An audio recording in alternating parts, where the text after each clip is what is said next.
Subscribe कीजिए Sandeep नौनीवाला classes को और बेल आइकन को ज़रूर दबाइए एजुकेशनल वीडियो सबसे आगे देखने के लिए। हेलो स्टूडेंट्स, संदीप नौनीवाला क्लासेस में आपका फिर से स्वागत है। अब हम शुरू करने जा रहे हैं जो हमारा चैप्टर रह गया था उसके बाद से आगे। और अगर आपके कुछ डाउट है तो आप चाहें तो कमेंट सेक्शन में जाके बता सकते हैं। तो चलिए आगे बढ़ते हैं।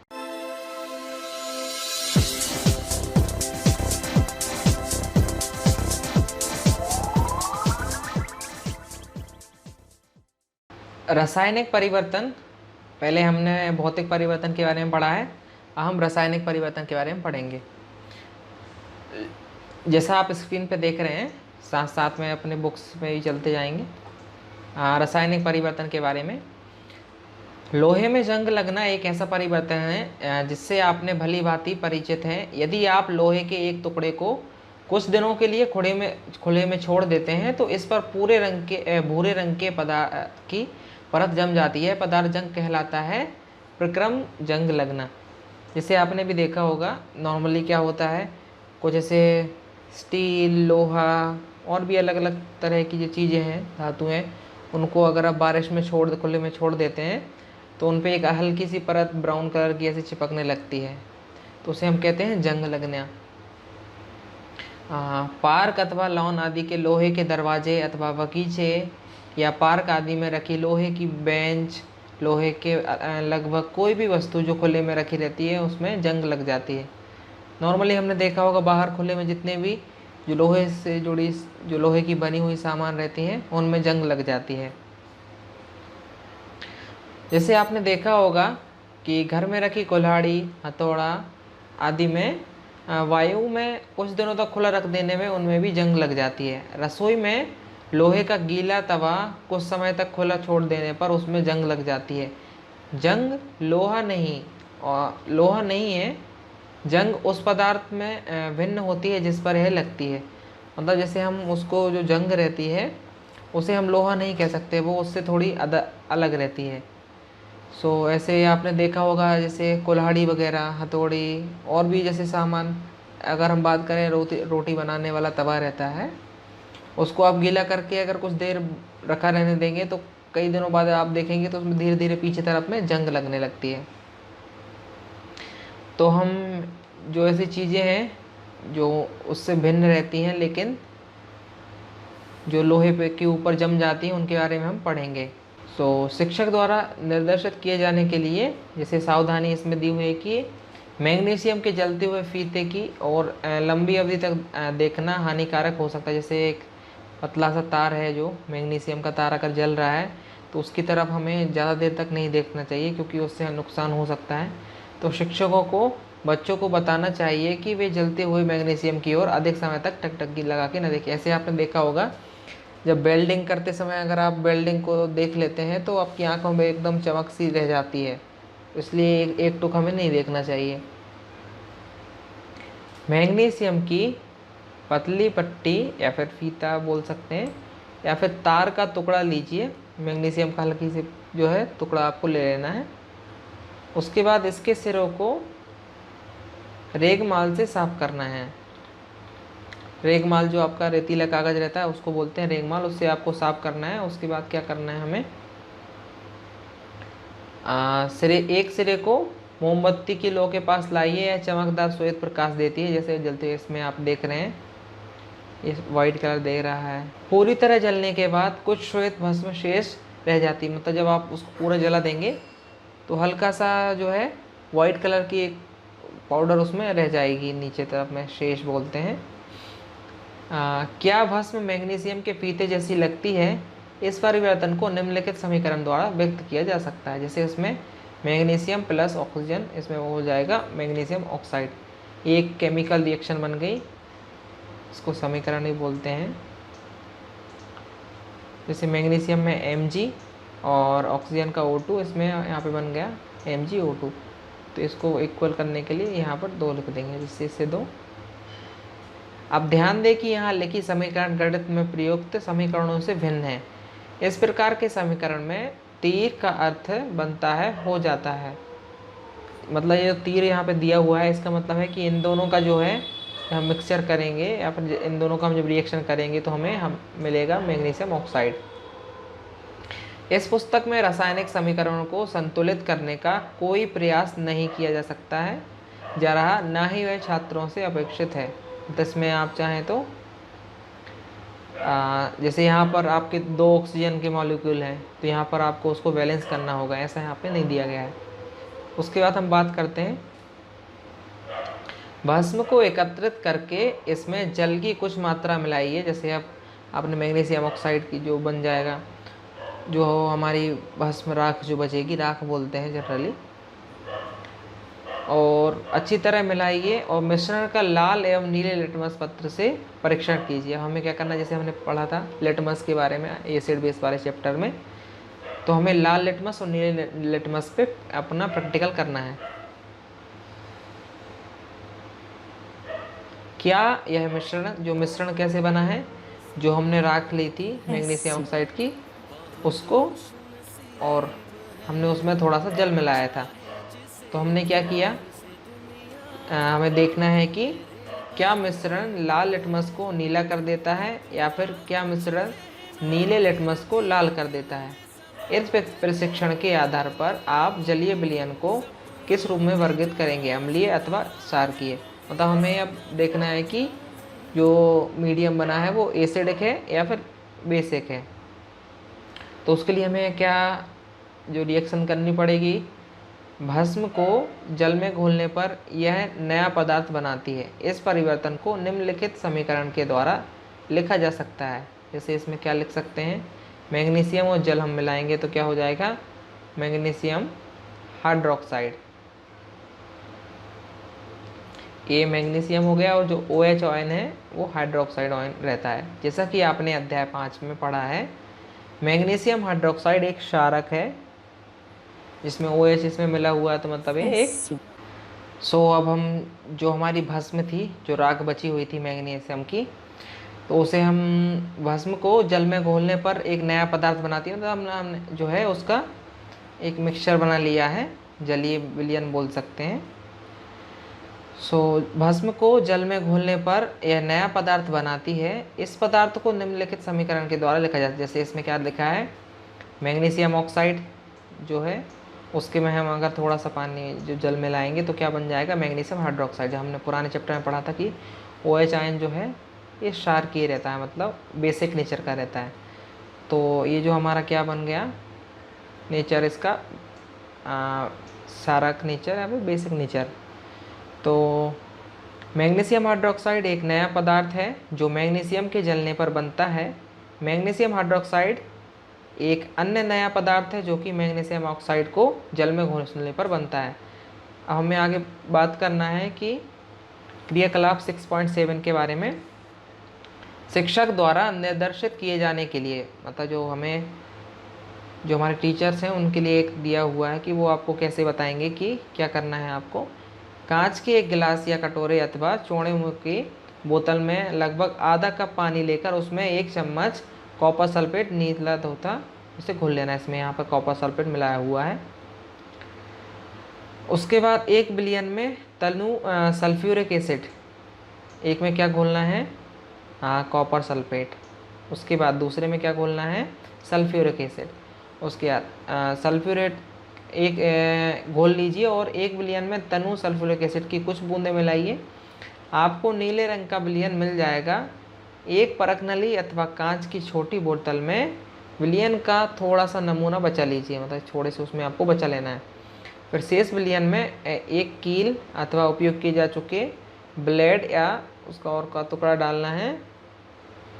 लगभग आधे घंटे तक प्रतीक्षा कीजिए और यह विलयन के रंग को देखिए। इसकी तुलना अगर आप बचाए गए नमूने के विलयन से कीजिए। अब देखिए हमने क्या देखा है, ये जो हमारा कॉपर सल्फेट का सॉल्यूशन था, उसके बाद इसमें हमने एक ब्लेड को डाला तो इसका रंग हल्का सा हरा हो गया। लोहे के साथ अभिक्रिया करके कॉपर सल्फेट विलयन के रंग में परिवर्तन आ गया। कॉपर सल्फेट का जो एक रंग था नीला, उसमें जब हमने एक यूज़ की हुई ब्लेड को डाला तो उसका रंग चेंज हो गया। क्या आपको विलयन के रंग में कोई परिवर्तन दिखाई देता है? कील अथवा ब्लेड को बाहर निकाल लीजिए क्या इसमें कोई परिवर्तन दिखाई देता है? जब उसको आप देखेंगे तो क्या परिवर्तन दिखता है? हाँ, क्योंकि वो चेंज हो चुका है। आपको जो परिवर्तन दिखाई देता है वे कॉपर सल्फेट या लोहे के बीच अभिक्रिया के कारण हुए होते हैं। मतलब जो हमने उसमें कॉपर सल्फेट में जब एक ब्लेड डाली हुई थी, उसके उन दोनों के बीच में जो रिएक्शन हुआ उसके कारण वो उसका रंग नीले से हरा हो गया। पदार्थ जो है आयरन सल्फेट के बनने के कारण होता है। लोहे की कील का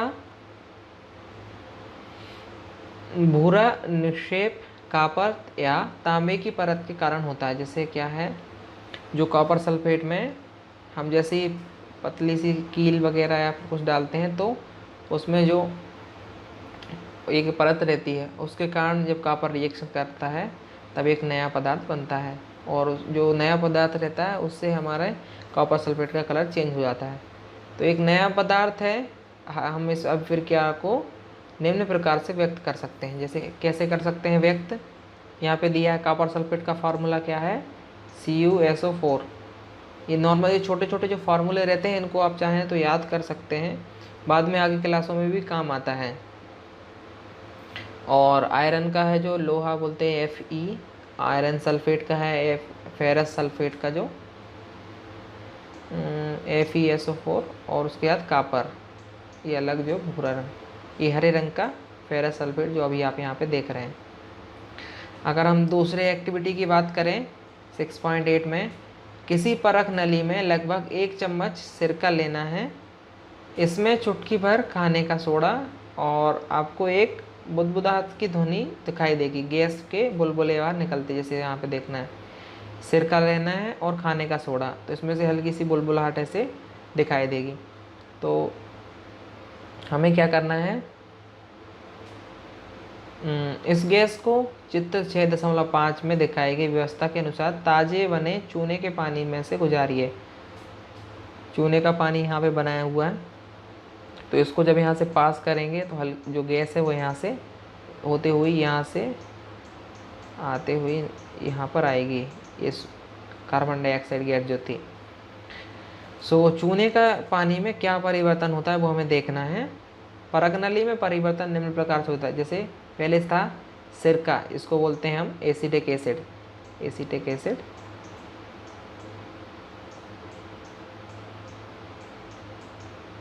एसिटिक और एसिड। खाने का सोडा सोडियम हाइड्रोजन कार्बोनेट, और उसमें जब जो रिएक्शन करेंगे तो क्या है, कार्बन डाइऑक्साइड निकलेगी और कुछ अलग अलग पदार्थ निकलेंगे। तो चूने के पानी में से गैस को गुजारने के लिए ऐसे जो इंस्ट्रूमेंट है सभी आपकी केमिस्ट्री लैब में अवेलेबल होंगे, आप चाहें तो जाके कर सकते हैं। हमने देखना है कि कार्बन डाइऑक्साइड और चूने के पानी के बीच कौन सी अभिक्रिया होती है। तो यहाँ पे क्या हुआ, कार्बन डाइऑक्साइड और चूना जब मिलता है, चूने का पानी, तो उसमें हमें क्या मिलता है, कैल्शियम कार्बोनेट और जल।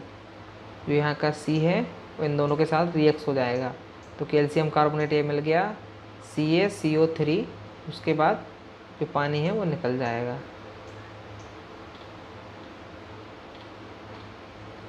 जब कार्बन डाइऑक्साइड को चूने के पानी में प्रवाहित किया जाता है तो कैल्शियम कार्बोनेट बनता है। मतलब जो कार्बन डाइऑक्साइड गैस है अगर उसको चूने के पानी के साथ से आप फ्लो करेंगे, आप निकालेंगे, तो हमें क्या मिलता है, कैल्शियम कार्बोनेट, जिससे चूने का पानी दूधिया हो जाता है। मतलब जो है उसका चूने के पानी का कलर थोड़ा एकदम मिल्की टाइप का हो जाता है, दूध के जैसे।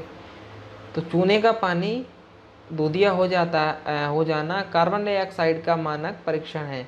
आप इसका उपयोग अध्याय 10 में यह दिखाने के लिए करेंगे कि हम श्वसन में जो वायु बाहर निकालते हैं उसमें कार्बन हमने बात की कि कार्बन डाइऑक्साइड जो निकलती है और उसको अगर हम चूने के पानी के साथ अगर रिएक्ट कराते हैं तो कैल्शियम कार्बोनेट बनता है। तो हमने जब देखा कि क्रियाकलाप 6.6 और 8 इन तीनों जो है क्रियाकलापों में देखा कि प्रत्येक परिवर्तन में एक या अधिक नए जो है अलग अलग तरीके से पदार्थ बन रहे हैं।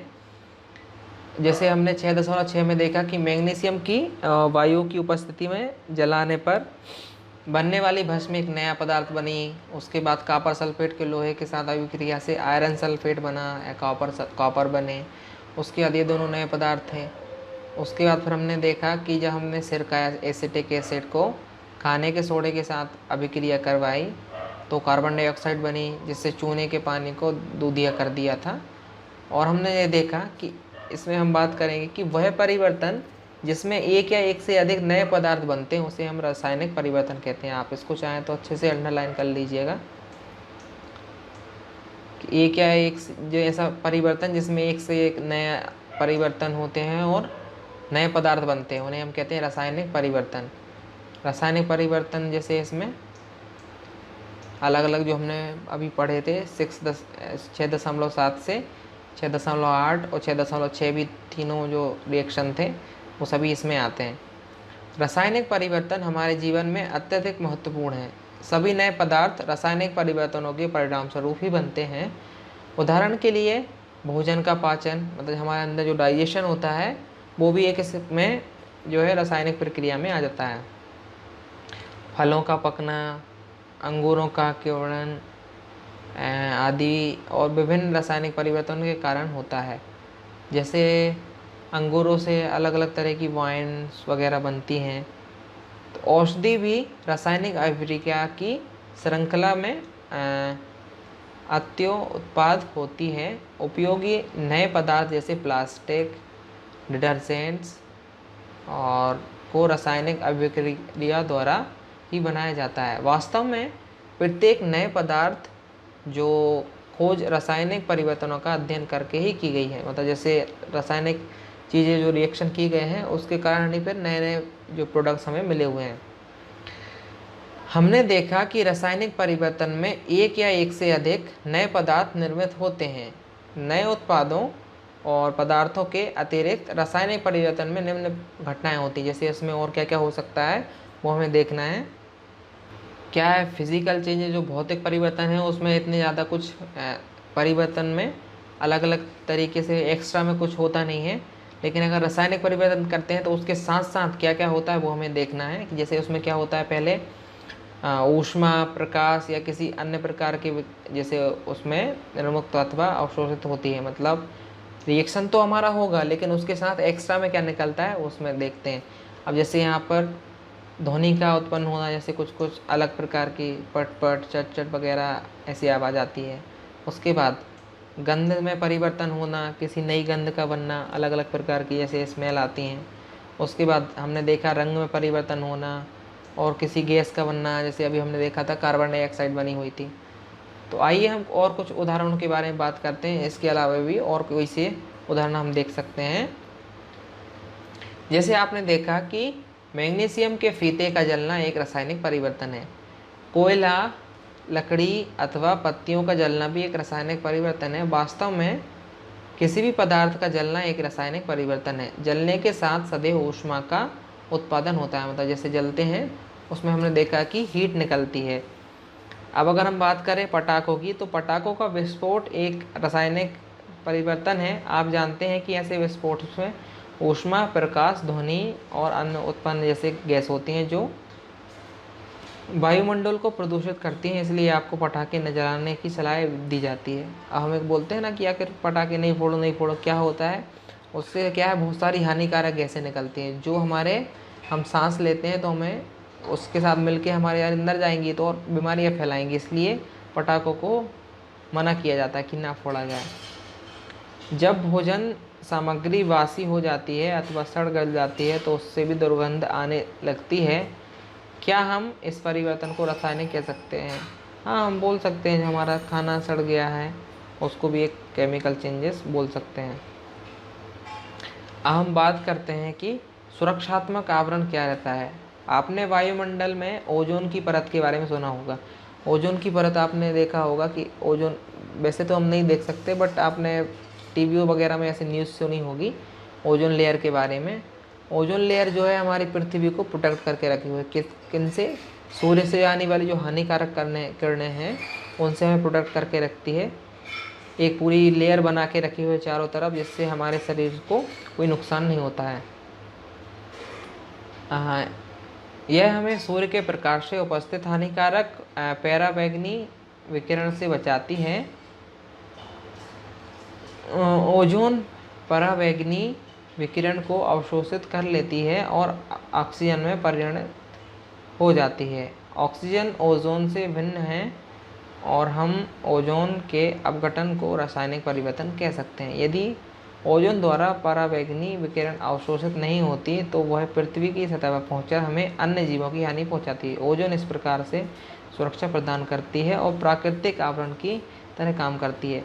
और जो ओजोन लेयर है, अगर ओजोन लेयर नहीं होती तो जो सूर्य की किरणें हैं उससे बहुत सारी नुकसान हो सकता है, जैसे कि डायरेक्ट हमारे शरीर पे पड़ती और हमें हानि पहुंचा देती। इसलिए जो है ओजोन है बहुत ज़्यादा इम्पोर्टेंट है। तो कई जगह ऐसे देश है जहाँ पे ओजोन में होल हो गए हैं, क्योंकि वहाँ के लोग जो है ज़्यादातर बहुत सारी जो है ऐसी चीज़ों का उपयोग करते हैं जो ओजोन लेयर को डैमेज करते हैं। जैसे ज़्यादा फ्रिज वगैरह यूज़ होते हैं जो इसमें CFCs वगैरह, जो CFC नाम की गैस रहती है वो उपयोग की जाती है, जैसे परफ्यूम वगैरह में, इन सभी में। तो कुछ ऐसे देश हैं, 1-2 देश हैं जहाँ पर ओजोन में छेद हो गए हैं, जिसके कारण वहाँ के लोगों को बहुत परेशानी का झेलनी पड़ती है। आगे हम बात करते हैं, संभवतः आपने देखा होगा कि यदि सेव को काटने के बाद तत्काल ना खा लिया जाए तो उसके कटे हुए टुकड़े भूरे रंग के हो जाते हैं। आपने देखा होगा, नॉर्मली ऐसा होता है। यदि आपने अपने रंग में यह परिवर्तन नहीं देखा तो वह किसी सेव का एक टुकड़ा काटिए और कुछ देर तक ऐसा ही छोड़ दीजिए। इस प्रकार क्रियाकलाप आलू तथा बैगन के टुकड़े के साथ दोहराइए। आलू के साथ आपने देखा होगा कि आप जैसे काट के उसको कुछ देर छोड़ देते हैं तो उसका कलर बिल्कुल एकदम थोड़ा डार्क ब्राउन सा ऐसा होने लगता है। तो इनको भी हम चाहें तो केमिकल चेंजेस के उसमें रख सकते हैं। आगे हम अगर बात करें तो इंग्लिश में बात करते हैं।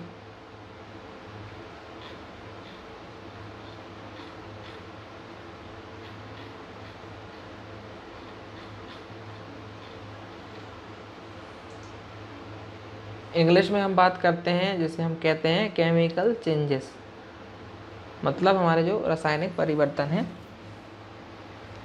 A changes with which you are quite familiar is the rusting of iron। मतलब आपने देखा होगा कि जंग लगने की प्रोसेस है, उसको हम बोलते हैं रस्टिंग ऑफ आयरन, और ये नॉर्मली केमिकल चेंजेस में आता है। If you leave a piece of iron in the open for some time it acquires a film of brownish substance. आप देखा होगा कि कील वगैरह छोड़ देते हैं बाहर तो उसमें जंग लगनी शुरू हो जाती है। ये क्या कहलाता है? रस्ट। और इस प्रोसेस को हम बोलते हैं रस्टिंग। तो जो सब्सटेंस उसमें चिपक जाते हैं ऊपर तरफ लेयर में, उसको हम बोलते हैं रस्ट, और जो प्रोसेस होती है उसको हम बोलते हैं रस्टिंग। आप चाहें तो इसको अंडरलाइन कर सकते हैं। ब्राउनिश जो सब्सटेंस आता है उसको हम बोलते हैं rust. Iron gate of parks and farmlands, iron benches kept in lawns and garden, almost every articles of iron kept in the open get rusted। और क्या है कि कई बार जो है नमी के साथ भी रिएक्शन करके आयरन की जितनी, लोहे की जितनी चीज़ें हैं उन सभी में जंग लग जाती है। At home you have seen shovel and spades getting rusted when exposed to the atmosphere for some time. और आपने फावड़े वगैरह भी देखे होंगे, अगर बाहर पड़े रहते तो उनमें भी जंग वगैरह लग जाती हैं। जितनी भी चीज़ें हैं जैसे हथौड़ी वगैरह हो गया, उन सभी में भी जंग लग बहुत संभावना रहती है। In kitchen a wet iron और tawa often gets rusted if left in the state for some time. Rust is not iron, it is different from the iron and which is gets deposited. मतलब हम जो जंग है उसको हम iron नहीं बोल सकते या लोहा नहीं बोल सकते, वो एक अलग तरह का पदार्थ है जो वहाँ पे इकट्ठा हो जाता है। सो हमें कुछ रिएक्शंस के बारे में बात करेंगे इंग्लिश में भी। अभी हमने जैसे हिंदी में बात की, तो जो रिएक्शंस हमें केमिकल रिएक्शन के बारे में, चेंजेस के बारे में बताएंगे। जैसे हमें बात करना है एक जो हम रिएक्शन करने वाले हैं मैग्नीशियम में, तो यहाँ पे एक चेतावनी दी हुई है जैसे स्क्रीन पे कि हमें कंटिन्यूसली अगर मैग्नीशियम जल रहा है तो उसे देखना नहीं चाहिए, क्योंकि नहीं तो उससे हमारी आँखों को बहुत सारा नुकसान हो सकता है। तो ऐसे टीचर्स चाहें तो एडवाइस कर सकते हैं, चाहे क्या आपको करना ही चाहिए कि डायरेक्ट आपको मैग्नीशियम को देर तक ऐसे नहीं देखना है। Get a small piece of thin strip और रिबन ऑफ मैग्नीशियम, पतली सी छोटी आपको स्ट्रिप ले लेना है। And clean its tips and with the sand paper, और रेतीली कागज से आप उसकी टिप को जो है, जैसे आपका ये पूरा है मैग्नीशियम, इसकी टिप को आपको एकदम रेत कागज से साफ करना है। Bring the tip near a candle flame, it Burns with a brilliant white flame, white light. जैसे आप उसको कैंडल के पास में ले जाते हैं तो एकदम वाइट कलर की लाइट निकलती है वहाँ से। And when it completely burns leaves behind the powdery ash, मतलब हल्की सी जो है भस्म या फिर बोलते हैं राख वहाँ पे छूट जाती है, जब पूरा जल के मैग्नीशियम पूरा जल जाता है उसके बाद। तो हम जो केमिकल चेंजेस यहाँ पर हुए उसको हम बोलेंगे कि मैग्नीशियम में जब ऑक्सीजन पास की गई या फिर जब हम मैग्नीशियम को जलाते हैं तो क्या हमें मिला, मैग्नीशियम ऑक्साइड। जो पूरी राख थी उसको हम बोलेंगे मैग्नीशियम ऑक्साइड की राख। उसके बाद हम बात करते हैं, इक्वेशन ऐसे इसमें जो बताई हुई हैं वो आखिर बैलेंस नहीं है, क्योंकि हमने यहाँ पे देखा, यहाँ पे आप देख सकते हैं कि मैग्नीशियम का एक मॉलिक्यूल है, एक मॉलिक्यूल, और यहाँ पे ऑक्सीजन के 2 मॉलिक्यूल हैं, तो ये रिएक्शन बैलेंस नहीं हुई। यहाँ पर पूरा देखिए, तो इसको बैलेंस किया जाता है अलग, यहाँ पे हम 2 लिख देंगे तो ये बैलेंस हो गई। collect the ash and mix it with the small amount of water and stir the water and aqua solution well and taste the mixture with blue और red। हमें क्या करना है, जो राख बची हुई है उसमें हम थोड़ा सा पानी मिला देंगे, एक हल्का सा, और थोड़ा उसको स्टर करके देखेंगे तो एक एक्वा सॉल्यूशन, मतलब हल्का सा सॉल्यूशन बन जाएगा पानी के साथ। तो हमें अब चेक करना है कि वो सॉल्यूशन एसिडिक है या बेसिक है। तो इसके लिए हमें क्या रिएक्शन दी गई हुई है, जब मैग्नीशियम ऑक्साइड हमारा जो आज राख बची हुई थी मैग्नीशियम की, उसको हमने पानी के साथ रिएक्ट किया, मतलब उसमें जब हमने पानी मिलाया तो हमें क्या मिल गया, मैग्नीशियम हाइड्रोक्साइड। जो हमने पढ़ा था कि मैग्नीशियम हाइड्रोक्साइड जो OH आयन है वो बेसिक नेचर का रहता है। As you have already learned in chapter 5, magnesium hydroxide is a base, so magnesium oxide is a new substance formed on burning of magnesium. Magnesium hydroxide is another new substance formed by mixing of magnesium oxide and water। अब हमने magnesium oxide और water को मिलाया तो एक नया substance बना, इसको हम बोलते हैं मैग्नीशियम हाइड्रोक्साइड। ठीक है, अगर हम बात करते हैं आगे, जो एक और एक्टिविटी है 6.7, dissolve about a teaspoon of copper sulphate. कुछ हमें कॉपर सल्फेट को ले लेना है, एक जिसमें ब्लू, उसमें मतलब ब्लू कलर का जो है दिखाई दे रहा है आपको, एक आप बीकर में ले सकते हैं या फिर किसी में खुले हुए बर्तन में ले सकते हैं। उसके बाद हमें क्या करना है, in dissolve teaspoon of copper sulphate in the half a cup of water in a glass tumbler beaker. पहले बीकर में हमें पानी लेना है, उसके बाद उसमें हल्का सा कॉपर सल्फेट मिला लेना है। तो जैसे यहाँ पर मिलाएंगे तो पूरा सॉल्यूशन क्या है, ब्लू कलर का बन जाएगा, ब्लू कलर का कॉपर सल्फेट सॉल्यूशन बन जाएगा।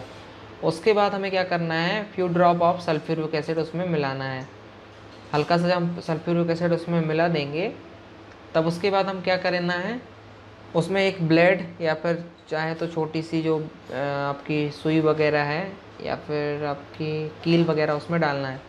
तब हम देखेंगे कुछ देर बाद जब उसमें कील पड़ी रहेगी तो उसमें रिएक्शन होगा, और ऐसा जो आप चेंजेस देख सकते हैं,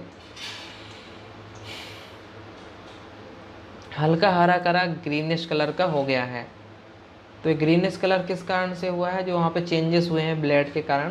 ये चेंजेस को हम किस प्रकार से लिख सकते हैं, कॉपर सल्फेट का ब्लू कलर और आयरन जो है उसमें हमें डाला तो क्या बना, हमें आयरन सल्फेट, यहाँ से यहाँ पे दोनों रिएक्शन हो गए, ग्रीनिश कलर का है और एक कुछ कॉपर उसमें जो हल्का हल्का डिपॉजिट रहा।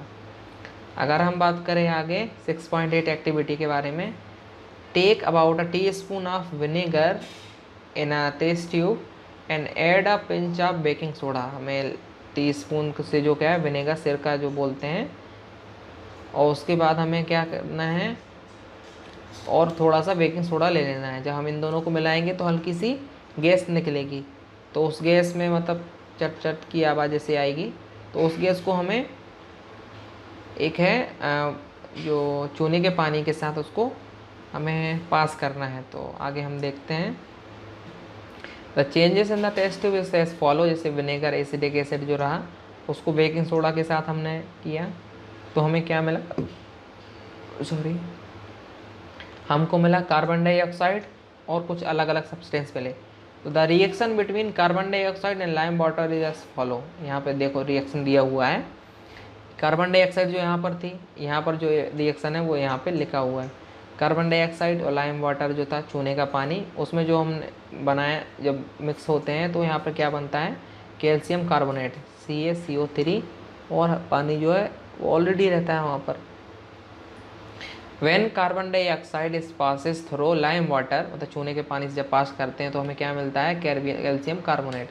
उसके बाद which makes lime water milky, and the turning of lime water into milky is a standard test of carbon dioxide you will use in the chapter 10, and so the air we breathe out is rich in carbon dioxide। मतलब जैसे हम जो सांस लेते हैं तो उसमें तो ऑक्सीजन रहती है, लेकिन हम जो रिटर्न गैस छोड़ते हैं उसमें कार्बन डाइऑक्साइड की मात्रा ज़्यादा रहती है। वहाँ आगे बड़ी बड़ी क्लासों में जब हम पढ़ेंगे। आगे हम बात करते हैं कि a changes in which one or more new substances are formed is called chemical changes। मतलब एक जो ऐसा रिएक्शन या फिर ऐसे परिवर्तन जिसमें नए नए चेंजेस होते हैं तो उसको हम बोलते हैं केमिकल रिएक्शंस। तो chemical reactions are very important our life, all new substances are found as a result of chemical changes. मतलब जो परिवर्तन होते हैं उनसे नए नए सब्सटेंसेस हमें मिलते हैं। अगर हम बात करें तो हमारे बॉडी में जो फूड का डाइजेशन होता है और उसमें अलग अलग जो चेंजेस होते हैं वो सभी भी केमिकल रिएक्शन में आते हैं। और जो हमारे फ्रूट्स वगैरह पकते हैं वो भी एक केमिकल रिएक्शन होता है। एंड फर्मेंट ग्रेप्स मतलब वाइन्स वगैरह जो बनती है वो भी एक केमिकल रिएक्शन। ऐसे अलग अलग तरह के डेली लाइफ में हम बहुत सारे ऐसे केमिकल रिएक्शंस देखते हैं। उसके बाद हम जब देखते हैं कि केमिकल रिएक्शन में जब न्यू प्रोडक्ट्स बनते हैं इनके साथ साथ हमें कुछ एक्स्ट्रा में क्या मिलता है, तो एक्स्ट्रा में जैसे हम देखते हैं कि यहाँ पे हीट, लाइट और उसके बाद अलग अलग रेडिएशन वगैरह मिलती है, कुछ साउंड मिलता है। उसके बाद हमें कुछ स्मेल अलग तरह की, कुछ गंदी स्मेल, कुछ बदबूदार ऐसे मिलते हैं। उसके बाद कलर चेंजेस भी हमने देखा और कुछ गैस भी हमें मिलती है। You saw the burning magnesium raven is a chemical changes, and burning of coal, wood, leaf is also a chemical change। मतलब अलग अलग चीज़ों का जी जलना, जैसे कोल वगैरह हो गया, इन सभी का बनना भी एक केमिकल चेंजेस में आता है। अगर हम बात करें explosion of firework is a chemical changes, मतलब जो पटाखे वगैरह जलते हैं उनका जलना भी बहुत केमिकल रिएक्शन होता है। क्यों होता है, क्योंकि उसमें हम देखते हैं कि साउंड आता है, उसके बाद हल्की से उसमें चिंगारी मतलब बहुत बड़ी लाइट भी आती है और पोल्यूशन वाली बहुत सारी गैसें निकलती है। इसलिए आपको मना किया जाता है कि आप फायर वर्क्स या फिर क्रैकर्स का उपयोग ना करें। उसके बाद हम बात करते हैं You have noticed that a slice of an apple acquires brown color and it is not consumed immediately। उसके बाद हमने देखा कि ऐसे बहुत सारी चीज़ें रहती हैं, जैसे आपने सेव काटा, आपने आलू काटा या फिर और सब्जी वगैरह आप काट के रख देते हैं, कुछ देर तक आप छोड़ देते हैं तो उनका जो है कलर एकदम ब्राउन हल्का हल्का सा चेंजेस होता है। तो ये भी एक केमिकल चेंजेस में आ जाता है। उसके बाद हमने एक देखा कि प्रोटेक्टिव शील्ड के बारे में इसमें बताया हुआ है। प्रोटेक्टिव शील्ड क्या है, आपने ओजोन लेयर के बारे में पढ़ा होगा। एटमॉस्फेयर में एक ओजोन लेयर रहती है, जैसे आपकी ये पृथ्वी हो गई, इसके चारों तरफ एक अलग लेयर से बनाते हैं, इसके चारों तरफ एक ओजोन लेयर बनी हुई है। आपकी पृथ्वी को ओजोन लेयर किससे बचाती है, ये आपका सूर्य हो गया। सूर्य से आने वाली जो किरणें रहती हैं उससे हमें वो बचाती है ओजोन लेयर, और हमारी जो है अंदर हमें एकदम ग्रीन वाली जो हमारे शरीर को डैमेज नहीं करती हैं वो वाली किरणें आती हैं। अच्छा सोचो आप कि अगर ओजोन लेयर ना हो तो क्या होगा। अगर ओजोन लेयर नहीं रहेगी तो हमारे सीधे शरीर पे जो है डायरेक्टली ओजोन लेयर अगर नहीं रहेगी तो डायरेक्टली सूर्य की किरणें पड़ेंगी और जो बहुत ज़्यादा हानिकारक रहती हैं। इससे कई लोगों को बहुत सारी रेडिएशंस और बहुत सारे कैंसर वगैरह की प्रॉब्लम भी हो जाती है। सो यहाँ पर हमने केमिकल चेंजेस के बारे में पढ़ा है। अगर इन चीज केमिकल जो रिएक्शंस हैं इन सब में अगर आपको कुछ डाउट है तो आप जाके कमेंट में पूछ सकते हैं, तो हम इसके बाद आगे बढ़ेंगे। तो आज की क्लास हम यहीं पे ख़त्म करते हैं। अच्छे से प्रैक्टिस करो, फिर मिलेंगे हम नई क्लास के साथ। तब तक बाय बाय।